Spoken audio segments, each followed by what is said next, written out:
حسین کی نماز آہستہ آہستہ ختم ہو رہی ہے۔ اب یہاں تک کہ حسین آخری رکعت میں تھے تو صرف دو چاہنے والے بچ گئے تھے، ایک زہیر تھے، ایک سعید تھے۔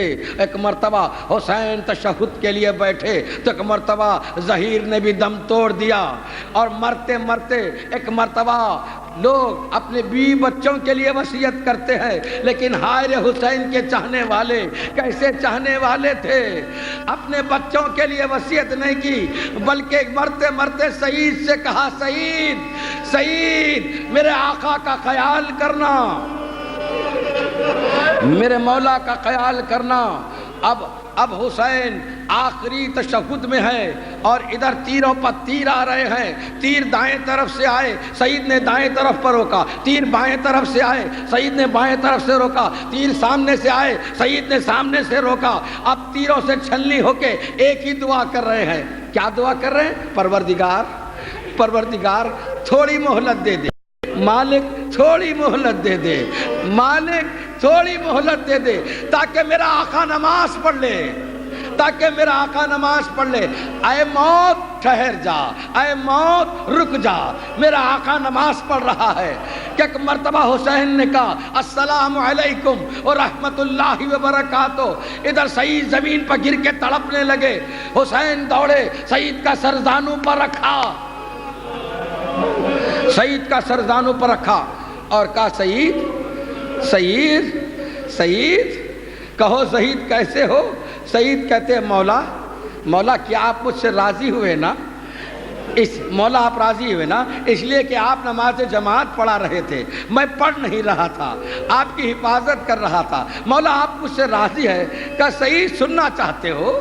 سننا چاہتے ہو تو سنو سعید، جنت میں تم آگے آگے جاؤ گے، حسین پیچھے پیچھے آئے گا۔ سعید تم بہت خوش نصیب ہو، تم بڑے خوش نصیب ہو۔ کچھ دیر کے بعد سعید کے چہرے کا رنگ بدلا۔ کہا ہاں آقا آپ نے سچ کہا، میں بڑا خوش نصیب ہوں۔ کہا سعید کیا ہوا سعید؟ کہا آقا آپ کے جد رسول اللہ آئے ہیں۔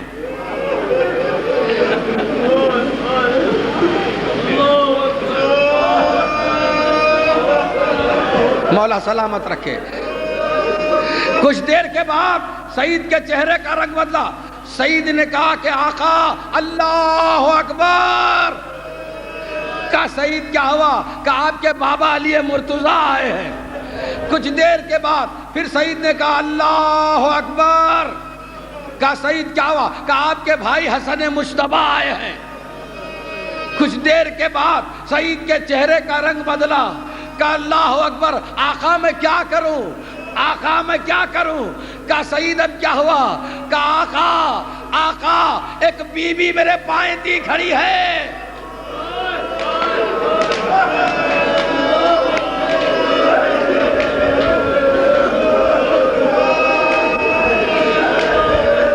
جزاک اللہ۔ آقا ایک بی بی میرے پائیں دی کھڑی ہے۔ حسین نے کہا سعید خدا کے لیے اپنے پیروں کو کھینچ لو، پیروں کو کھینچو، میری ماں فاطمہ آئی ہے۔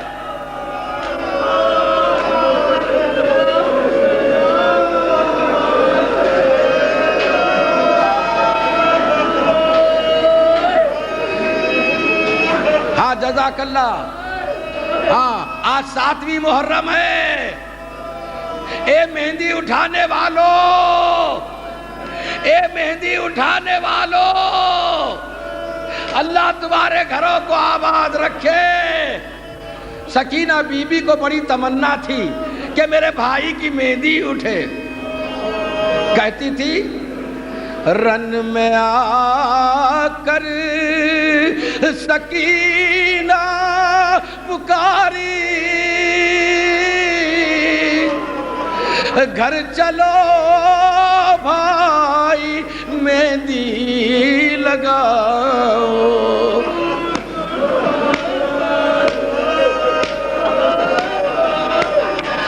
بنے قاسم میں تم پہ واری،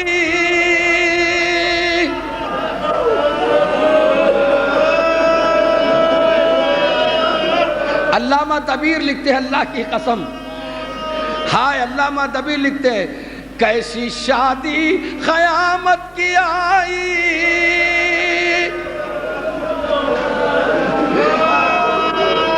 ہوئی دولہا دلہن میں جدائی۔ ارباب غم، ہائے ارباب عزا، ہاں ہاں ہاں میں ہاتھوں کو جوڑوں گا۔ شہزادی سکینہ بی بی، آپ کی تمنا تھی کہ آپ کے بھائی کی مہندی اٹھے۔ اے بی بی، آج ساری دنیا میں قاسم کی مہندی اٹھ رہی ہے۔ سکینہ تمنا کرے اور پوری نہ ہو، قاسم کی مہندی اٹھائی جا رہی ہے۔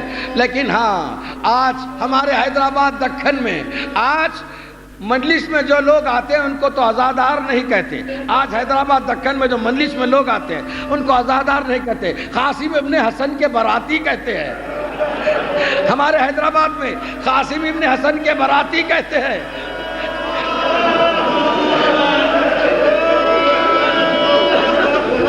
اس لیے کہ حسین بڑا تڑپ رہے تھے کہ قاسم کا عقد ہو رہا ہے، کوئی چاہنے والا نہیں ہے، حبیب نہیں ہے، مسلم نہیں ہے۔ اللہ اکبر۔